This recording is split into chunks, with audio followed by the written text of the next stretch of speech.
Good afternoon. Everybody doing okay? I don't hear you. Everybody doing okay? All right, that's better. Good, good.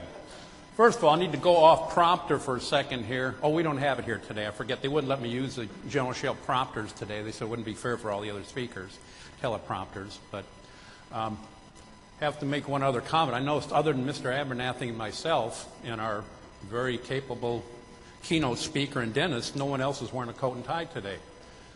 As I've said in previous presentations, my wife dresses me all the time, and I guess she didn't get the memo, so I apologize for that.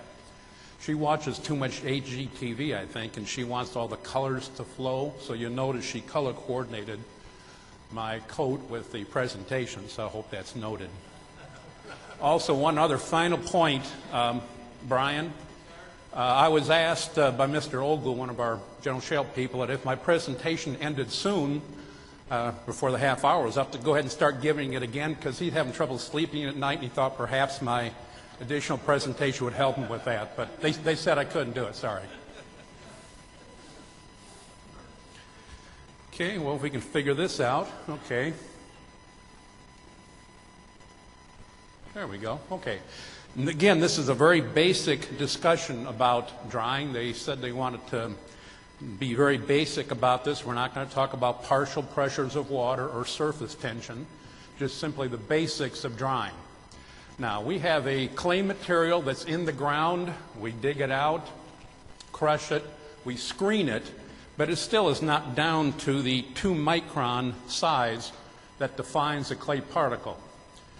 We put it into a pug tub, we mechanically abuse it, shear it, add water to it, and we hopefully break down those particles to their 2-micron size in a matrix like this with water between the items. Okay? Part of what we do in a pug tub is to align those pieces together. Clay is defined as particles that are 2 microns or less in size. That is true. But also they are small plate-like materials, and much like if you would take 2 pieces of glass, put some water between them, put them together, they're quite hard to get apart. This is how we develop our green strength and later dry strength in clay. So it's important to properly pug our material to get the pieces aligned and develop the plasticity necessary later for our drying and our drying strength and our green strength, rather. Now, if you take sand and put water in it, it'll stick together too, just like clay. But when it dries, it falls apart. And here again, getting to the fact that our plate-like materials hold together, and that's how we develop our green strength and dry strength later. Now, as we're trying to dry our material, our brick, the particles start to come together, and this is the phase of drying where we have shrinkage. It's the water or moisture that is migrating from between the particles and letting them come together closer and closer till we finally have them in contact. We no longer have shrinkage. This is where a different phase of drying takes place, and we have to pull the moisture out of those small pores. Now, one thing we can do, and if you have plenty of plastic material, you can try to add sand or other materials, non-plastic materials, to the matrix to open those holes up a little bit more to make the pores bigger so the water may migrate out later a little easier. That's one technique that can be used if you have your material that would accept that. But as we're drying, we're getting to smaller and smaller and smaller pores, and it becomes harder and harder to get that final last little bit of moisture out of the brick. That's what we're looking for when we go into the entrance of our kiln. Typically, we want to be at 0.5% or less total moisture, or we're in jeopardy of the brick blowing up, literally, and obviously destroying themselves. Now, here's something that Mr. Newman mentioned today. It's a favorite phrase of mine, differential shrinkage. And you'll note that differential shrinkage is a major cause for the stresses on a drying brick that cause cracks and the stresses on a brick package that cause blooming. A brick package will bloom or come apart when the stresses on the package exceed the strength of the package. And obviously, when you're making a brick, unless you got an awful lot of mud on it, the only strength of the package itself is gravity. Here we have a car that is getting ready to go into a drying system, and we want it to stand nice and straight like it is here and continue through the process that way. But if we look at the possibilities here, on top, that third brick in still has most of the moisture between the particles. It has not really started to shrink yet. The next one in, if you note, has partially shrunk and has started the shrinking process. And if you will, the last one on the outside has pretty much finished shrinking. If this were the case, the outside brick would have shrunk, what, maybe 3-4%, depending upon your material, and we could certainly have blooming taking place where the brick and the car are spreading apart. A brick will also crack when the stresses on the brick exceed the strength of the brick. I try to say this over and over to our people. How do we circumvent this? Well, a brick will be less likely to crack. This isn't brain surgery science here, or rocket science, but when you increase the strength of the brick or when you decrease the stresses. That's real easy, right? Well, obviously the devil's in the details like usual. We can try to increase the strength of the brick by pugging with enough water to develop good plasticity, but not too much. I've been working in the industry for I'm starting my 42nd year, and I've pretty well made every mistake known to man, I think.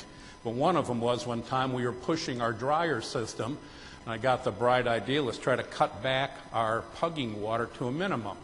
That worked to a point until we were not adding enough water to develop the plasticity and let those particles align themselves correctly, and we had a lot of cracking. Simply added a bit more water, and voila, we had solved the problem. So that is one thing you can do to increase the strength. Keep pug knives in good shape, like Mr. Moorhead this morning talked about. Keep the dirt levels high enough to, again, develop all the plasticity and green strength you can while you have control of it in the pug tub. Again, Mr. Moorhead mentioned that. Now, what can we do to reduce the stresses? This gets a little more complicated. We can use dye flow techniques. Again, Mr. Moorhead covered that. And that's important because once you have a stress in the clay, it is there and can be acted upon by further stresses later, like in the drying process. We can try to reduce the drying stresses, and then obviously reduce the stresses due to firing and cooling, which can result in cracking also. Here again, let's turn ourselves to cracking again. If we look at how do we reduce the drying shrinkage, the differential shrinkage again is a major cause for the stresses on the drying brick. That added with any stresses we have already induced in the brick by extrusion can cause a crack.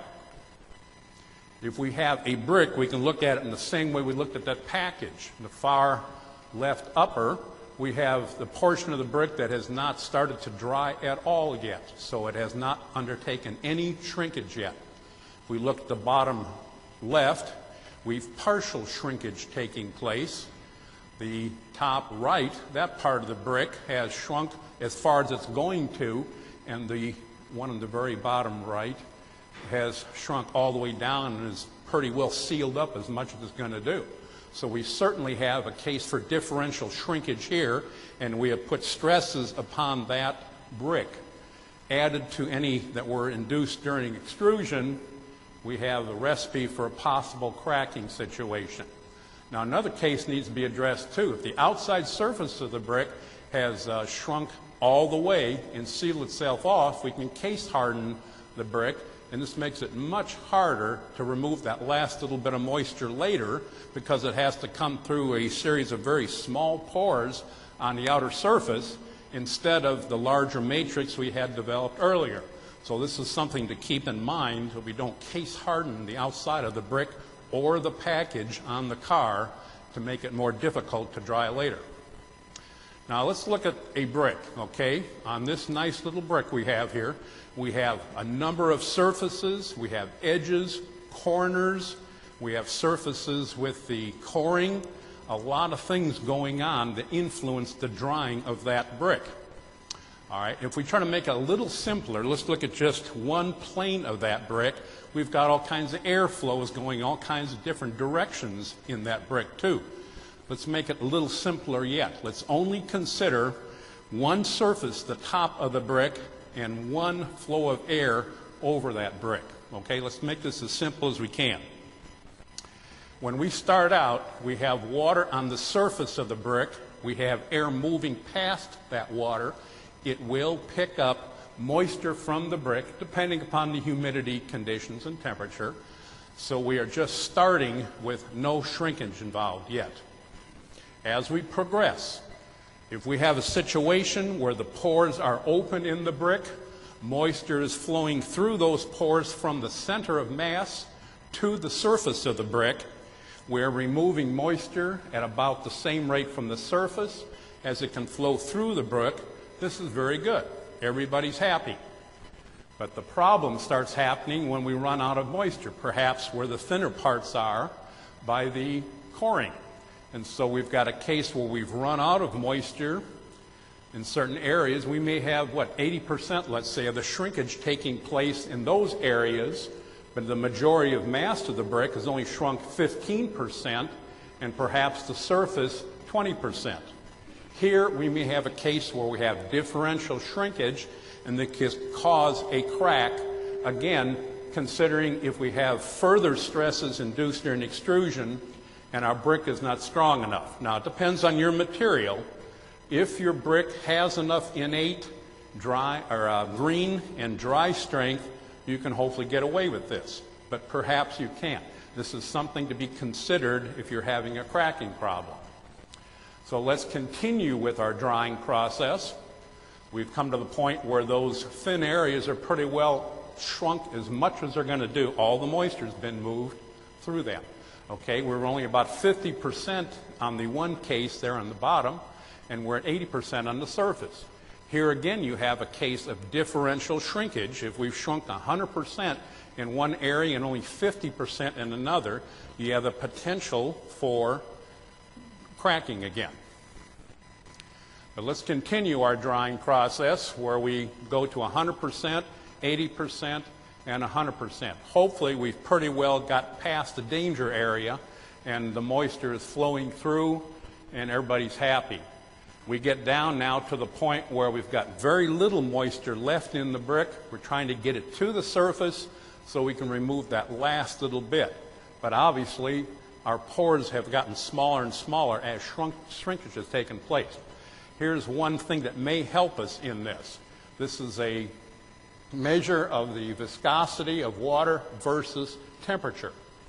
If you look at this case, let's say, for instance, that we extrude at about 70 degrees Fahrenheit. Okay, that is the viscosity of water. If we look at what the viscosity of water is at 120 degrees, it's 1/2, if you notice that. That's maybe something we can use in our favor if we can precondition the brick and the water in the brick and bring it up to a level of about 120 degrees. It'll flow through those small pores much earlier during the later stages of drying. It's something like you have a certain size straw, and you're going to suck a really good malt through that straw or water through that straw.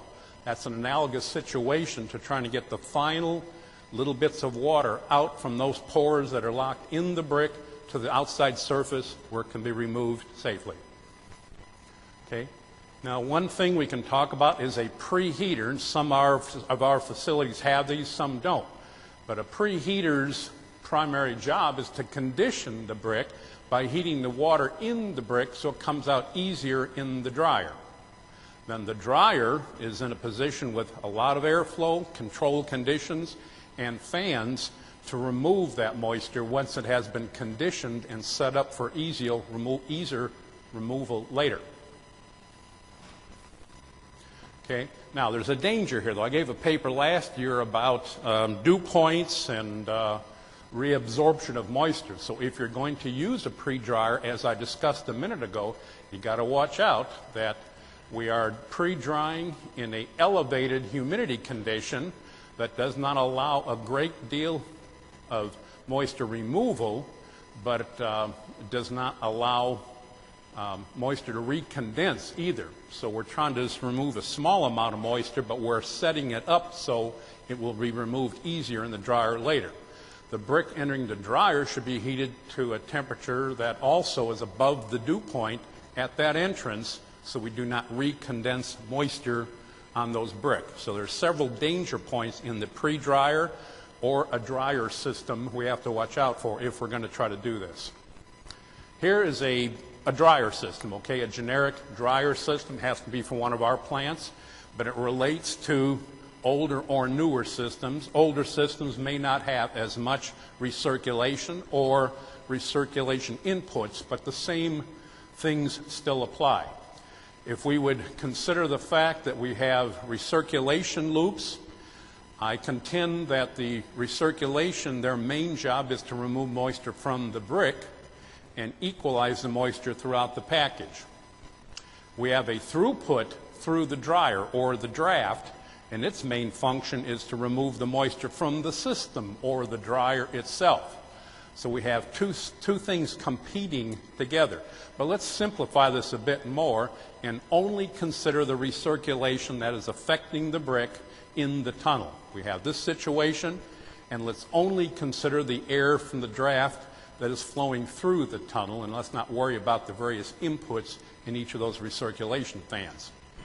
If we do this, we have two conditions that are influencing those brick, and therefore influencing the rate of drying and the aggressiveness of the air that is doing the drying in each one of those individual recirculator systems. The recirculation loop, again, the brick moisture is being removed by that, and that's influenced by the volume or the relative humidity, which is influenced by the volume and the temperature of that air that is circulating through that recirculation fan. Hopefully, you have control of that by either the speed of the fan, maybe by a fancy VFD, or perhaps you have to change shifts, or a damper, perhaps a damper also. You may or may not be able to add additional heat into that to control the dew points and the aggressiveness of that air, but again, you have to balance that with the equipment you have. Then we have the draft control, the amount of air we're pulling through there.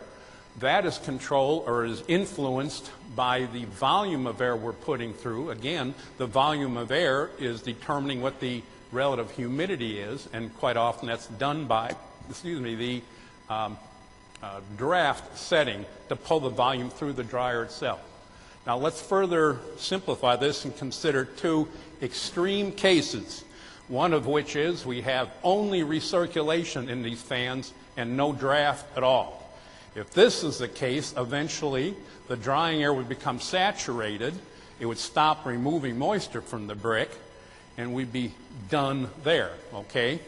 The next extreme, going to the far other end, is if we have no recirculation or simply pulling drying air through the system, it is probably very dry and will remove moisture very aggressively, especially from the brick on the outer surfaces of that package. What we have to do is come up with a ratio in each one of these individual recirculator systems that is properly adjusted for the drying we need for our material with the various strengths and weaknesses we have in that brick already to give us a successful conclusion of drying that brick without cracking it. Okay, and just to review a bit, a brick package will bloom when the stresses on the package exceed the strength of the package. The brick will crack also when the strength of the brick is not enough to handle the stresses of the brick. And we can try to increase the strength of the brick by various techniques like Mr. Moorhead discussed this morning, and we can try to decrease the stresses by some of the things we've talked about here. And again, the important fact is differential shrinkage. It's a major cause for the stresses of a drying brick on the cracks and for the package blooming itself. Differential shrinkage, if I can leave you with no other thought than that, is to watch the differential shrinkage in the system. Okay, I thank you for your attention.